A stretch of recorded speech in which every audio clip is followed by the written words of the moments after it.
on? This is Raphael. Hello. We are recording a podcast kind of about the neighborhood council. Sure.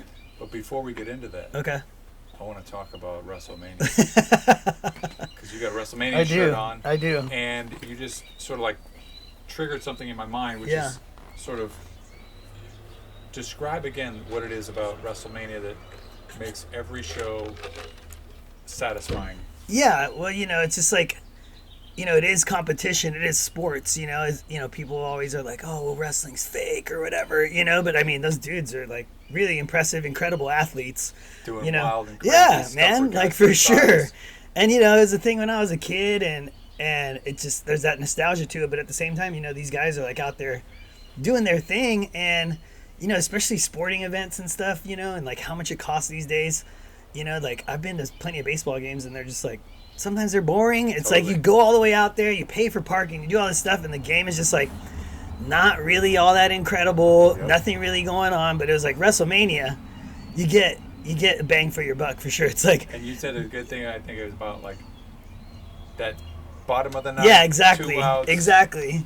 Which happened last night with the Dodgers. Oh, really? I didn't see the game. Extra innings. Nice. I saw that Ohtani hit a 2-run homer. But it's just like every single match is always, like do or die. It's always like the most incredible thing. It's always like every match, especially at Wrestlemania. What is it called? It's called the like, what do they call it? I forget. It's like the something of the Immortals. Anyway, Clash. It's like the Clash of the Immortals, or like the something of the Immortals is like the nickname for WrestleMania.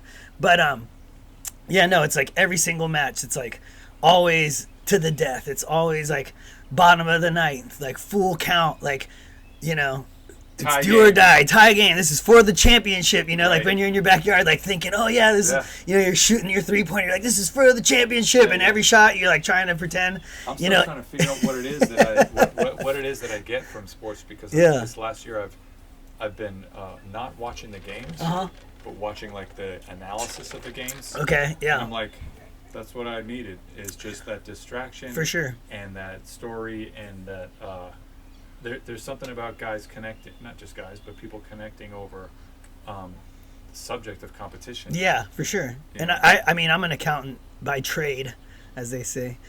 So I'm really into like the stats. That's why I love baseball a lot. Oh. Yeah. So it was always, I remember analytics has become a major exactly, that's a big deal. But I remember when I was a kid, like I would go to the library and I would always get like these old like almanacs or whatever, like sports almanacs or like whatever, talking about like baseball and like all the greatest hitters, and you read kind of like the history and the statistics. And baseball is great for that because, the game hasn't really changed too much. Sure, there's been like little tweaks here and there, but like at the end of the day, like you're trying to hit this ball, like averages, like pretty sustainable throughout history. Like amazing. Totals are pretty sustainable, like year to year. Like Even just though, there's like, not that much variance. The speed of the pitching has gotten. It's bizarre to me that like the distance from home to first has never changed. Yeah. They designed it and they just had, and I left guess it that it way. Kind of came from, cricket and other things that came into it. But we gotta maybe do another podcast specifically about this stuff, because I'm really fascinated with all of those things, especially like rules. Yeah. Because we deal with rules in the neighborhood 100%. council, and sometimes we talk all this stuff about the rules we want to implement. Yeah. But then when it comes to like the implementation of those rules and the enforcement of those rules, we hand it off, and who knows whether they're implemented effectively or, Yeah, that's an interesting point. On the one hand, like we've kind of complicated a lot of things with too many rules. I feel like at some point, like democracy being at risk. Are people really like down with this system? Yeah. But sorry, you were saying. That's okay. No, I'm just saying, like, we've kind of like laid rules on top of rules on top of rules and made the game really like more complicated than it needs to be sometimes when it comes to things like that. That's why I really like the neighborhood council, because at the end of the day, it's really about like me and my neighbors and what we want to do like here and now, and not about some like pie in the sky like I'm gonna make all these rules to make sure that this and this and this happens. At the end of the day, like we're always dealing with things like, I just want to get this like garbage off of my curb. I just want to get this like sidewalk fixed. Yep. I just want to get like, certain things to happen that are kind of just like right here, this right big now. Old building that's coming up. Exactly. As opposed to some, setting up these rules for what may or may not happen in the future, and having all these things that are going on and like all these high pie in the sky ideas, kind of like we could bring it back to sports or baseball or whatever. It's pretty simple, really. Like, you hit the ball, you go that way. You know what I mean? You start running.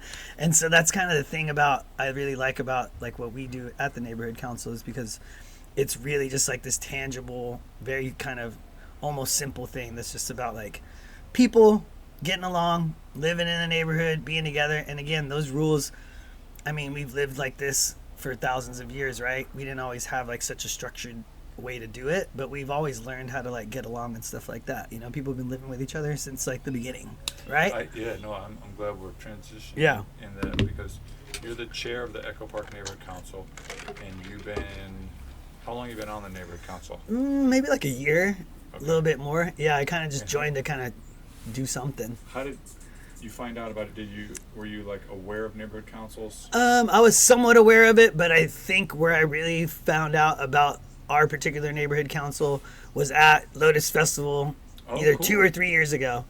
And so they did the boat races, the dragon boat race, and then I saw everybody, and then I just like signed up for the mailer. Pardon me. Signed up for the mailer, and then was getting emails, and then like I went to a couple meetings, and it was all virtual at that time because we were still coming out of COVID. And then I just ran for a seat because I had an at-large that was available, so I just ran for that. And then it was just kind of like, what happened was I'm a renter, so I had been very kind of transient for a long time, but Echo Park was always, for the most part, where I lived. I moved here when I first moved from Northern California via Miami. Yeah. I grew up in Northern California, lived in Miami for a little bit, and then I came here. And like Echo Park was the first neighborhood. Actually, when we were talking about, I did my little presentation or whatever, my little speech, and it was that I would ride the bus everywhere because I lived in the Bay Area, so I'd always take public transportation. And so I was used to like BART, bus, and just doing that all the time. I didn't even have a car. So I moved to LA, and I would take the bus just kind of around like the 2 and the 4 and the 720 and just kind of go all around. And I was living with my cousin in Alhambra, and I would take it and just kind of like figure out neighborhoods, because from the bus you get a really like, street level, literally like view of like the neighborhoods in LA, where I'd always kind of had that freeway view that a lot of people get when they come here, where it's just like, oh, I have friends that live in the valley, and I go see them, and I take a freeway and I go see my other friends that live in, Long Beach, and then that's how LA. But really, there's such a, there's a city going on like in between all those freeways, so I was taking the bus, and I had like known Hollywood, known Silver Lake, at that time Silver Lake was like, I think I even read about it in like Rolling Stone, like Silver Lake's like the new Brooklyn or something, right? And so then I was taking the bus from the west side to downtown, and then I was like, oh, Silver Lake, and I saw it, and I was like, oh, okay, cool. And then we got to Echo Park, and out, I don't know where it was, I want to say like around Mohawk, there was like a sandwich board that had written on it, someone had written, "Welcome to Echo Park, where Silver Lake comes to drink." And I was like, this is the neighborhood for me. But no, it was really cool though, because it was just like, while Silver Lake kind of had this reputation, like Echo Park was kind of just like this side neighborhood of it. Basically, they're like, like Silver Lake's little brother or something, but it always felt like somewhere that kind of like everybody was a lot just kind of nice. It was more of a neighborhood feel to it even than Silver Lake at that point in time. And so I moved here. I lived on Montrose for a long time. And then I moved to Cypress Park, moved back to Echo Park. And then I had like a developer come to my apartment and try to like give people cash for keys, and try to get people out so they could develop. And I stayed put. I was in a building with like a lot of kind of like families. I think they were mostly of like Cuban descent, it seemed like, because that's kind of, I spoke Spanish with them a lot, and that's where it seemed like most of them were from. And they were just like in this apartment building. And so when someone came around and was like, hey, like take $30,000-$40,000 and like take a hike, they were like, sure. They have families. They moved out to kind of the suburbs, like where the schools are better and things like that. That makes sense for them. But for me, I was like, what am I going to do? I'm not going to buy a house out in Rancho Cucamonga, right. Like then what am I going to do for work? And I didn't have those same concerns that they did. So I was like, I'm just going to stay put. So then they developed all around me, and I stayed, and like now I still live in the same apartment building. I mean, it was kind of, it was interesting. It was kind of rough, and navigating all that stuff is kind of what motivated me to join as well, because there's all these kind of like city rights and like, the Department of Housing and Development and stuff like that, and like all the rules with like the Ellis you know, Act, exactly, Ellis Act stuff and the rent stabilization ordinances and things, and like navigating that by myself, trying to figure out what's what was very difficult. I can only imagine for like someone who's like not as well versed in things or not used to it, how like the challenges. That's the other thing, right? Like, you know, these people who I lived with, I tried to talk to them about some things, but I didn't really know what to tell them because I wasn't confident enough or familiar enough to say like, hey guys, like, you know, you have this right and you have that right. And here are these especially other people going through the same thing. Exactly. And I just didn't know how to communicate that. Like, I speak Spanish pretty well, but not like legalese, you know, and I didn't have the understanding of it that I like. Now I'd be more comfortable now that I know about it and having that exposure to it, to like tell them like, hey, you don't have to go, hey, you have these rights, hey, you can do this, hey, you can do that. You know, when someone comes around with a big check and says, hey, we'll give you this much money to leave, like that's sticker shock to a lot of people, where they're like, oh wow, but you do the math and you're like, wait a minute, like I'm paying X in rent, this is worth a lot more than whatever this person's not offering me this money. Exactly. And you know, they're not doing it out of the goodness of their hearts. They're doing it as a business decision. So obviously like that number has been calculated. Displacement and gentrification 101, you just laid it out. Exactly. And it's crazy. When you add the Airbnb factor, it's like rocket fuel to that process. You know? Yeah, and it's just crazy, you know. And so I think a lot of the people that moved out of my building were just like, "Oh, great, yeah, $30,000. Whoa, that's a lot of money," you know. And it's like, well, after taxes and what prices are like now, it's not really that much. So that's why I stayed put. First and last deposit. Exactly. Moving costs. All that, and so being there now.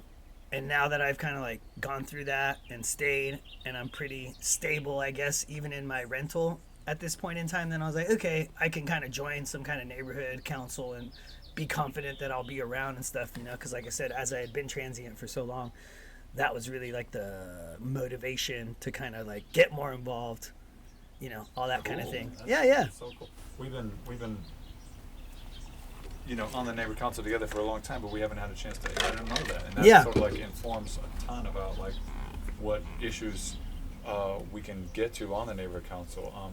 So the neighborhood council is a funny thing in this city, and it was developed sort of out of this threat of secession of the valley. The valley folks were feeling like they were, you know, pulling all their weight with the taxes. And not getting necessarily the services, and one of the ways that they were appeased was this development of this way in which the local neighborhoods could have a little influence. And it's obviously an uneven kind of system. Some neighborhood councils are like pretty daggone influential. They got a ton of committees with a bunch of stakeholders who do a lot of stuff, like Silver Lake. I just saw that their transportation committee had this meeting with an agenda that included like all these, you know, traffic and development and new kind of like issues. And I've been to their meetings, and they're like the city councilors, policy deputy will show up to their committee meetings. Yeah, that's pretty cool. Cool. And so we're at the point right now, which is kind of exciting, where we've got a sort of a good clean slate with a lot of cool people. And one of the things that I think neighborhood councils can be is an awesome way to meet cool neighbors. You know what I mean? I hope so. And Echo Park's the coolest, with the coolest neighbors, you know, so that makes sense to me. And so you're the chair. Yeah. And you have been the chair for how long? What's this, May? So probably, I think about 8 months or so. Cool. Yeah, so it was like at the end of last year was when I became the chair. That's a lot of responsibility for having not been on the neighborhood council that long. Yeah. And I've had different people who have kind of defined the role differently. And in our bylaws, I believe that one of the chair's main duties is to just run the meetings. Yeah, basically. That's a lot to try to do, because you're controlling how long people get to talk for. Yeah. And how, and what's your experience been like with that? Because you got to get through the whole agenda, hopefully by the time. Yeah, you know, there's just, it's a lot of moving parts, so it's really, you know, it's interesting. You know, we can go back to sports metaphors, right? It's like, you don't really know what it's like when you're practicing, and then when the game actually happens, you know, there's just so many things going on at the same time. I think of like basketball more, you know, where it's like more fast paced, where there's a lot of moving parts and you have to like know when to call timeouts. You know when to like take a break. You need to know like when to substitute someone in. You have to know all these things and keep track of so many things. And it's very different because it's a very like structured thing that's based on rules and stuff like that. It's an official public meeting, which has like, minutes and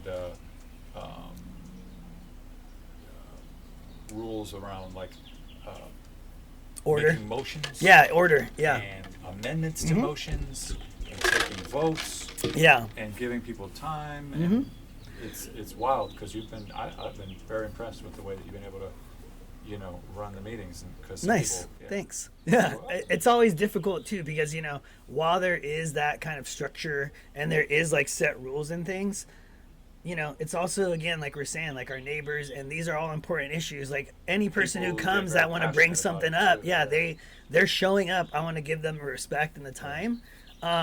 So I don't want to like cut them short or it's hard, man. Yeah, so that's really tough. You gotta, and I think one of the things that we've hopefully gotten better at is like making it clear from the beginning that like you got to be concise. Yeah. You don't want to repeat a point that's already been made. Yeah.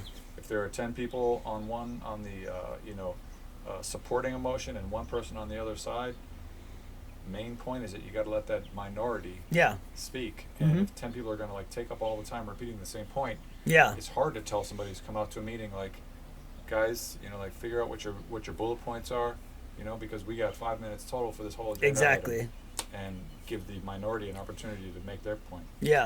So kudos to you on that. Man.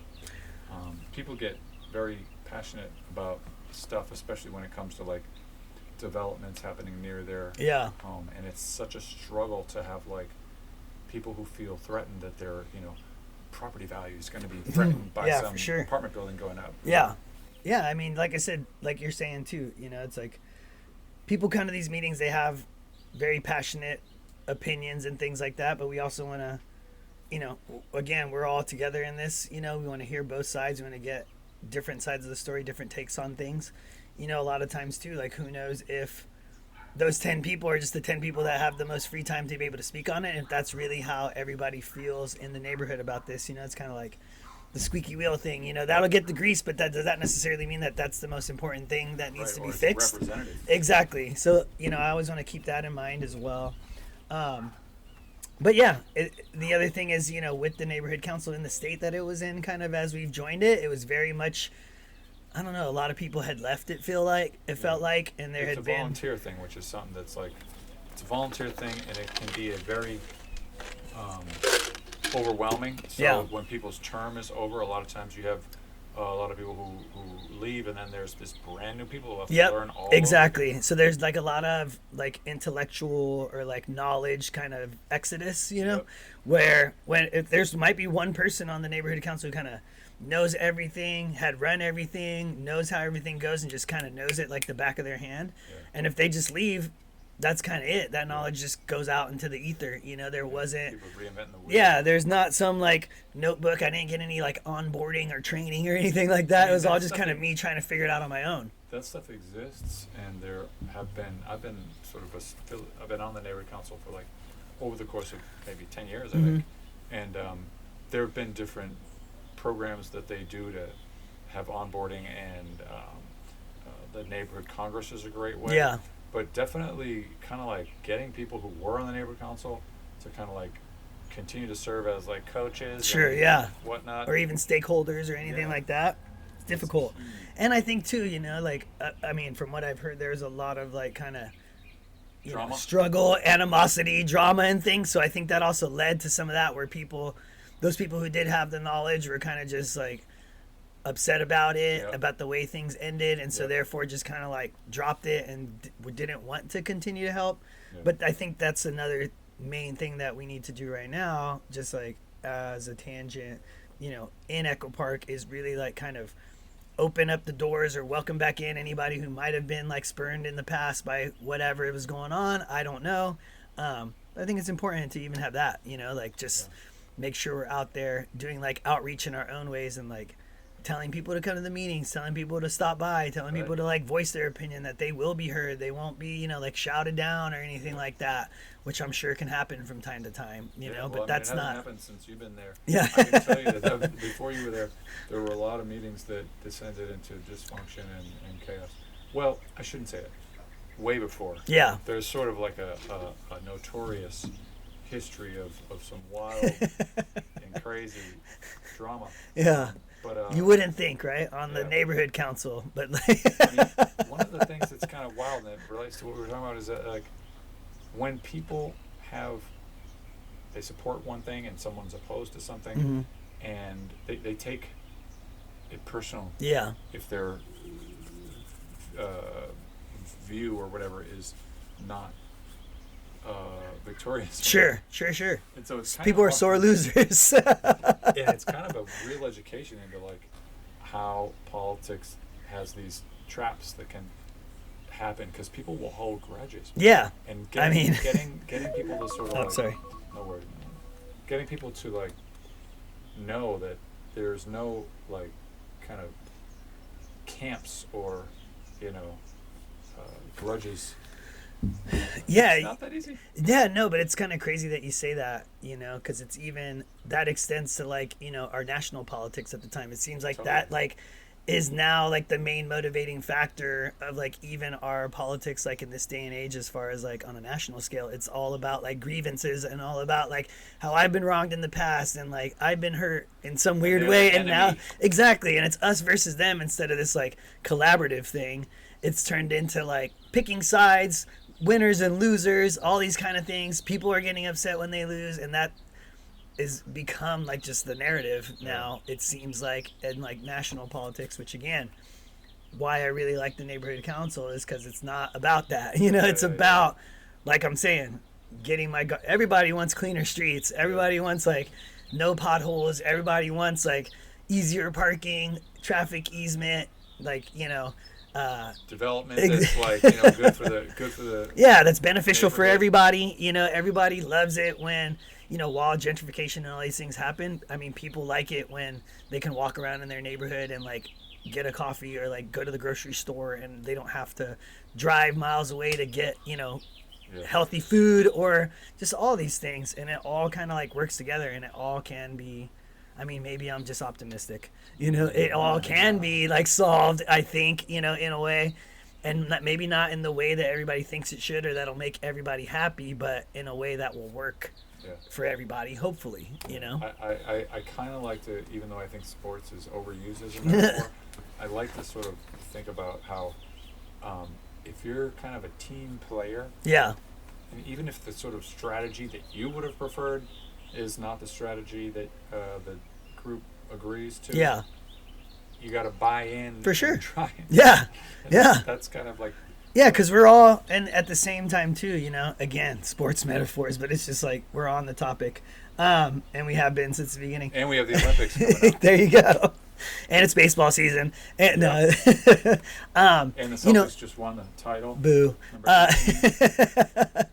We are all on the same team essentially, right? We're all trying to do what's best for kind of like all of us, hopefully. You know, as a neighborhood, a city, a country, a world, you know, like we should all be working towards kind of doing what's best for everybody. And maybe it's not what I think is best for me, but it's for the good of everyone else, you know, like that altruistic thing. Speaking of which, I have an issue on the Neighborhood Council Livability and Sustainability Committee that I really want to put in those terms, and it's leaf blowers. Oh, what about them? Nuts. And they kind of like epitomize this idea that like I'm going to just blow all the stuff from my property 2 years out into the middle of the street or onto your property. Yeah. And it really drives me nuts. And I think there should be a ban on the entire thing. I think we should really get some of these air quality folks who talk about the dangers of, you know, pollution and air quality in terms of health and longevity. The thing about it is that the negative consequences are down the line. So nobody wants to sort of, it's not as easy as some other issues. But maybe we can talk about that. I'll talk about that in my committee. Sure. But I want to just sort of talk about some of the issues that the neighborhood council can do. Well, speaking of sports, the Athletic Walk of Fame. Yeah, I want to get on that for sure. Cool. Or like just to go off of your thing, leaf blowers are actually on the top of my mind right now. Not because of the blowing it into other people's yards and you're kind of just kicking the can down the road essentially when you're doing the act. My issue has been that my neighbor loves to leaf blow at 5 a.m. Wow. Every Thursday. So I would love to talk about leaf blowers, but more so on the fact that like maybe you could do it at like 8 o'clock instead of 5 a.m. There are rules around that. There are. So I've been actually like looking it up because I'm like, it's like a noise complaint. Because I've been calling, the non-emergency line for the LAPD. And so there are like, you can't use gas leaf blowers and like according to some laws on the books. And so like when I call, I'm like, hey, I want to like, my neighbor's blowing leaves at like 5:30 a.m. every Thursday. Can I like make a noise complaint or something? I've talked to him and he's kind of like, call the police. And I'm like, okay, sure. And the first thing they ask me, they're like, is it a gas leaf blower? I'm like, I don't know. Like, I'm not a leaf blower. Like, I can't hear leaf blowing and be like, that's a gas one. Like, I have no idea. Exactly. I can't even tell like gunshots and fireworks, right. Which I should because I live in Echo Park. Yeah. But like I can't, Anyway, leaf blowers. We'll get on it. What you're talking about too is this whole issue of like policy and enforcement. Yeah. You really want to like snitch on your neighbor. Yeah, for having a gas one. But the thing is now, and I'm gonna let this go, but they've made a law that you can't have gas, and they've made a new rebate program for homeowners because the way they're trying to enforce it is that instead of penalizing the landscaper, because that's not really the most fair, right? Yeah, that makes sense. They're trying to get people to get the battery powered leaf blowers and charge so the landscaper would conceivably go to a new property owner, use their battery, and it's just so stupid. It's weird, but again, we're layering things on top of rules on top of rules on top of rules when like at the end of the day. And it's incentivizing more leaf blowing, which is like, it's funny. It's a very funny way to look at how it's like a case study in politics. For sure. So, one issue that I wanted to ask you about is you're not on the Planning and Land Use Committee. No. But neighborhood councils, planning and land use committees are usually the most important committees. Yeah. Because people get really up in arms about new buildings. Especially in this neighborhood. Yeah, and we need more building. We need more units. Yeah. But anytime it's next to somebody's house, they all of a sudden, well, that's an overstatement. But it gets very contentious. Sure.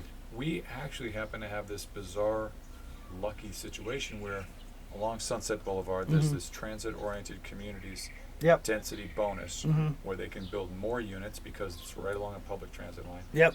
And have less parking. Yep. But the developers more are parking. still putting parking in there. Yep. Yep. And that's often at the cost of the ground floor retail, which is intended to provide the shopping that people would have and therefore not. Yeah, like we're talking about that walkability and stuff where you want your neighborhood and you can go out and get groceries and get coffee and do those things without having to jump in your car and drive all the way to God knows where, right? Yeah, and I mean, you've seen some of the buildings up near Vin Scully where there's like, what is that? Is that a office building? Is it a residence? Because the ground floor is just like you're looking at a parking lot, which is, to me, something I dislike. Sure.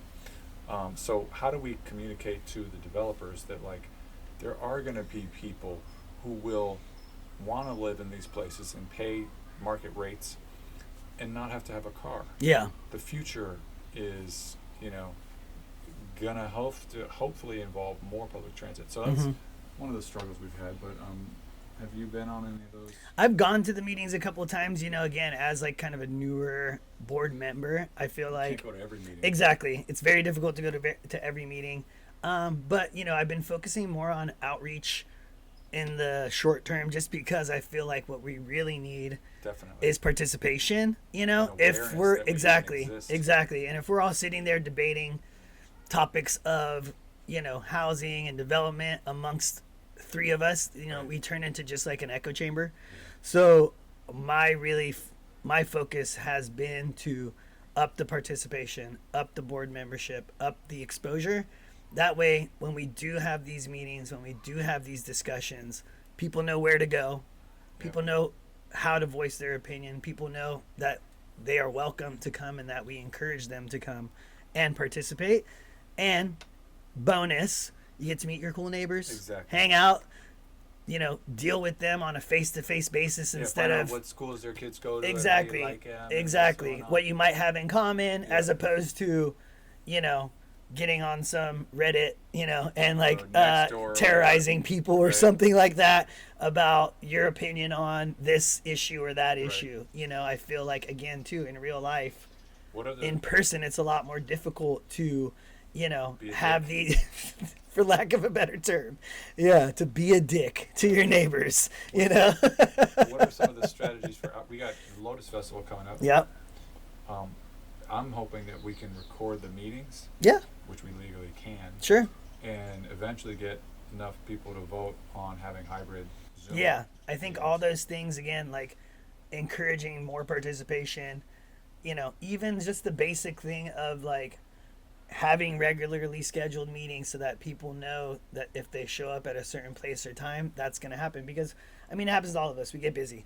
Oh, the second Tuesday of the month. Oh, like when is that? Where is that? When it's constantly moving around and switching, it's very difficult to like work it into our busy schedules, where if hey, every fourth Tuesday, it's always at this place. I pass by it every day.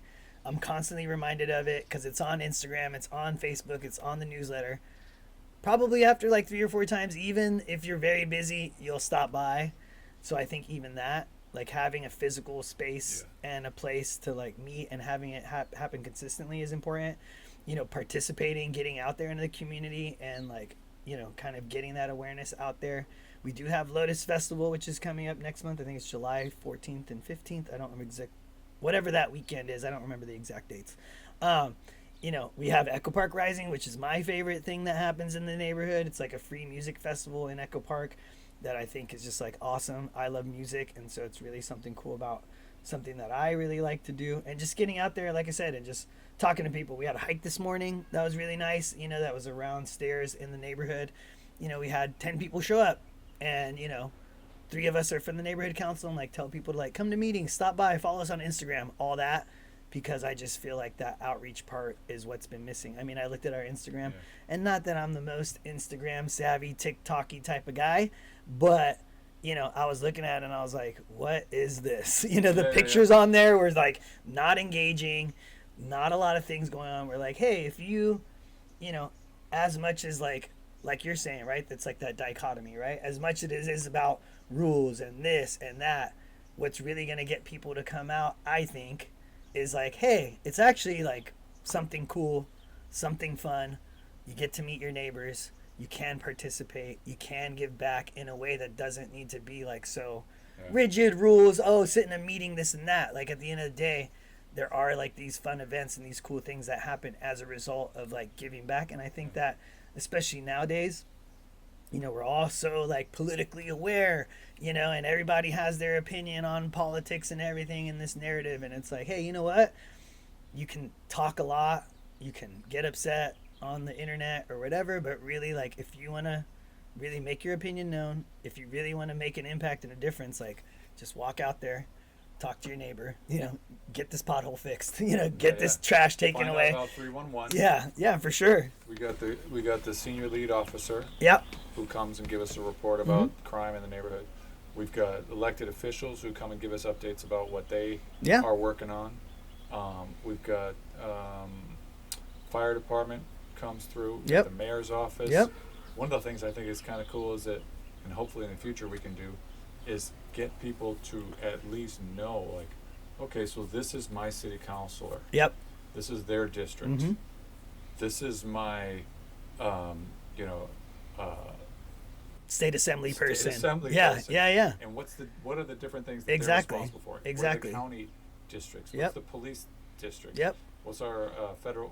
Who was my federal congressman? Exactly. Right. All those things are very important. And so, again, too, that is just a piece of the puzzle that will like fit in if we can like get all these things. Because at the end of the day, too, you know, like like all politics is local, in my opinion. You know, and it's just like, if you know these things, that's how you can like get active. You could write letters. You could figure out who's supporting what, and just become aware, but also like use that awareness, you know, to get kind of the things that would be good for us as a neighborhood. You know, because we are, the thing that's really interesting about Echo Park, in my opinion, is, you know, as much influence, like you were saying before, as like maybe the Valley has, like we have a lot of influence through like exposure, because there's a lot of eyes in Echo Park, it feels like all the time. It's right outside of downtown. There's always like a lot of cool things going on there. Echo Park, Dodger Stadium's here. Hermosa Park. There's all these great little like nooks in the neighborhood that are all really cool. There's all these like really random interesting facts and cool things that have happened in this neighborhood over time. You know, like when you were talking in the beginning about having come to LA has this cool Echo Park has this cool history where like a lot of neighborhoods had these racial covenants. So people from all over who were coming to Los Angeles found a safe place in Echo Park. Yeah, that's cool. To land. Yeah. You know what I mean? So there's always been a welcoming, diverse, you know, like thing happening here. And I don't know if you've ever seen the Silver Lake Neighborhood Council guy who does these videos about their history. No, I have not. I would love for the Neighborhood Council to get some sort of historical, like a historian or something. Ad hoc committee. Yeah. I want to get a Dodgers ad hoc committee. I'm sorry. Definitely, we have had a Dodgers ad hoc committee. Really? In the past. Oh yeah. Huh. Because their traffic and everything is so. Yeah, it's very impactful. Yeah. Yeah. I think it'd be fun to do a. I mean, it seems like Adam's taking over this sort of stair.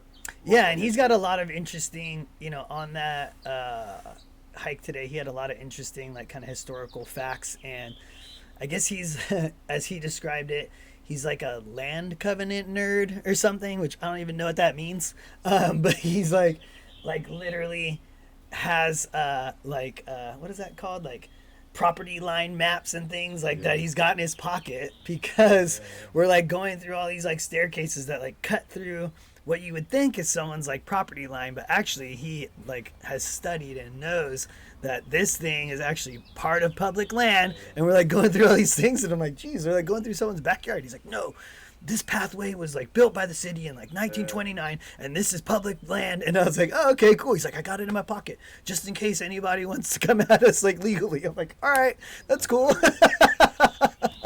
So I was recently thinking about our Walk of Fame. Yeah, the Athletic Walk of Fame. Yeah, they just redid the sidewalks on Sunset across from right next to Echo Park. Yeah. And when they were doing that, digging it all up, they did not disturb the old. Oh, okay. I think Jackie Robinson is right there. Oh, wow, awesome. We got some big deal people here in the Echo Park. Yeah, you know, it's funny, like, when we were first talking about that. I want to get Kobe and Jerry West. Yeah, that'd be good. And Bill Walton. Yeah. And, yeah, I mean, I don't know what the nomination process ever was, or how certain people got on there and certain people didn't. Maybe Adam can do something. Yeah, exactly. Maybe he can figure out the land covenants with the Sunset Boulevard and, like, what land that belongs to. But it's actually, like, really interesting, even the history behind it, because it's so funny. It's just, like, such a kismet kind of thing, where I was talking to Thomas, who's, like, our youth representative on the neighborhood council. He's, like, I think he's 17. He's a senior in high school, just graduated. He's going to maybe Riverside or Irvine. One of those UCs, I can't remember exactly which one. I think it might be Irvine. And so I was talking to him about, because I got him to do our Instagram, because I was like, the young kids, they love the Instagrams, you know. I was like, he can be in charge of that. And so I was like, hey, can you like update our Instagram? You know, maybe put pictures of different things and like things in the neighborhood and like people and like some of the like architecture or like some of the interesting like historical facts, and just take pictures and use that as a segue into something. And I was like, you know, like one of the things is like I walk on Sunset and I always see like all these random like names on the sidewalk, and I always wonder like, why is that there? Was that person like from Echo Park? Like, what's the deal? And I always remember like Billie Jean King, because I always see that one for some reason. I don't even remember exactly where it is. I think it's on the north side of Sunset over by Stereoscope, that coffee shop. I always see Billie Jean King, and that one always just like sticks out in my mind. And then there's a couple other ones, and a lot of people that I just don't know, because it seems like they're like Olympic athletes or some, you know, tennis person from like the late 60s that I don't quite have any familiarity with. Sure, there's like all these different types of things. So then I was like, oh, we should look into that. And then the next like week or something, some article came out, I think in like LAist, where I was reading about it. And then you talked about it, and who is it, Roy Campanella, and all that. And then, you know, everybody kind of notices it, but doesn't really know what it's about. Yeah. And it's just like an interesting thing that I think would be cool to kind of take up again, you know, again, taking into account just like all the cool things about the neighborhood. And, you know, again, maybe like too much sports on this podcast at this point. But you know, it's just really interesting because like we do have Dodger Stadium in the neighborhood, which is like a part of the neighborhood, you know, and impacts the neighborhood a whole lot. You know, it'd be cool to kind of even bring them in. It makes sense to have like a Dodger committee because of like all the issues, both positive and negative, that the way that stadium and that organization like impacts the neighborhood. You know, how it got there is a whole another thing. I'm a Giants fan, so it doesn't help out about that. That we probably have to do on a whole nother podcast. Totally. No, and it's just like the whole, but it's also just like the whole thing about like doing city business, right? Is like great ideas, and then you have to like follow these rules and do these things and deal with this bureaucracy, and it's such a headache. But if you can just kind of like eat your vegetables, you know, at the end of the day, you can get this cool thing that could actually like happen, and will literally like walk, you know, will change the way you walk every day, or like be something that you like can see like happening in real life, you know, which is really cool. I mean, we do need to like, it's a sort of a tightrope because there's a lot of long-time residents who are like, we don't want any new people coming in. It's like, man, these are jobs and businesses and, you know, money that's coming in. For sure. For me, it's good. I mean, I think while development does have its like negative externalities and impacts, like at the end of the day, I mean, we need more housing, and that just needs to go somewhere. I mean, even on its like most base level, right? Would you rather have an unhoused person taking up all your neighborhood, or build a bunch of stuff that way? They can afford to live somewhere. I can afford to live somewhere. You can afford to live somewhere. Like, I'd much rather have that than sit there and have like unhoused people that not only are just like bad for them, and my heart goes out to them and literally makes me feel bad every day. You know, that person is like in that situation, and to have that along with everything else and all the other positive effects that just building more housing has, is like worth whatever kind of offshoots of gentrification. And of course we have to try to mitigate like all the negative effects as much as possible, but the fact of the matter is, like, I think we're at a point where we've learned our lesson about what not building things and the impact that has, you know, like we can see it, you know, and that's a direct result of like, you know, regulation, laws, things of that nature that have prevented building from happening for like on the level and scale that we really need it to be, because it's just numbers. You know, like you can't have this many people and population going up and then like, you know, try to limit how to build housing. And I understand, but I mean, here we have this like fucking potential solution, Sunset Boulevard. You know, like there's a lot of people who are turned off by large things, and they say, "Oh, it's too big." Sure. To me, man, fucking towers. You know what I mean? Yeah. Just no parking. But I mean, even then, like, you know, not even. I mean, it just, there's so many things, right? It makes me think of Sunset, like over by the Jack in the Box and like Beaudry and stuff. There's like nothing over there. That's what I'm saying. Like, and it's like all centralized to downtown and stuff. You never find that. There's nothing there. You know, I mean, usually it's like, we have to knock this down to put up something that we need. Yeah. We don't even have anything. No, all along Beaudry, all along, and there's like that big thing that just got built there, the Fieri or whatever, by that one developer guy who does all the faux Italian places. Yeah, he's very popular in LA. But no, all over there's like empty lots, things. There's like nothing to knock down. Like build it up, and it's like connected to downtown and like that kind of chain. Exactly. And then I look at, for example, that big tower that got graffitied. That's like abandoned by some Chinese developer that like it just left $10 billion on the table because like they couldn't afford to finish. Like have to knock that down? I don't know. to me, I can't understand. There's so much like structural. And I can't imagine if the city can't just like, you go back to what are we talking about, Chavez Ravine, and you can use eminent domain to like kick a bunch of people out of where they are, but you can't use eminent domain to like some Chinese bankrupt developer to just take that and be like, hey, it's ours now. Like why wouldn't you be able to use eminent domain to just like take an empty building and say, hey, this is just like city stuff now. Pay them fair market value or whatever for that plot of land.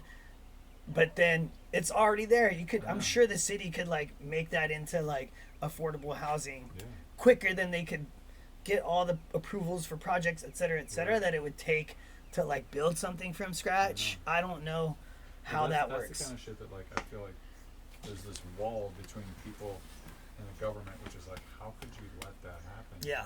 I can't believe in something that would allow that. Yeah. The inefficiencies and the. But right, and then you say, well. And again, I'm not trying to poo-poo on anyone's political views or anything, but like, you have a certain contingent of people that are like, oh, well, government doesn't do anything, they're so inefficient and blah, blah. And then there you look at, hey, that was totally like privately funded. How do they lose $10 billion on a development project? And like, that's efficiency, and that is not, that's the market working the way it's supposed to be. Like, that doesn't make any sense to me. People complain about like the DMV. I go to the DMV and like I get my shit done. Have you tried to call Spectrum? Have you tried to call AT&T? Have you tried to call these places and like get help? Because I tell you what, I'd much rather make an appointment and go to the DMV and deal with someone in person and get my stuff taken care of. That like then like have to like write an email that you don't even know who the hell or and to talk to some bot that now tells you to go thing and to call some line and you're on hold for an hour. Press 1 to do this. Operator, please, can I just talk to somebody? No, and they give you the rigmarole. At least there's someone at the DMV doing a job, getting paid for a job, and that money is going to, instead of being replaced by like AI or a bot, that money's going into someone like one of my neighbor who's like having a family, going to school, et cetera, then like going to some corporation that's doing offshore this. Shit, we didn't even get the tax. And now that I'm paying like how much for AT&T a month for that, like to get good service. Like, come on, give me a break. There's like a paradigm shift that we need to kind of like engage people in, and when people are turned off and just uninvolved, it's a real bummer. Yeah. By the way, have I ever told you about my tree here? No. Let me give you a little tour, George. Sure. Where should we put this?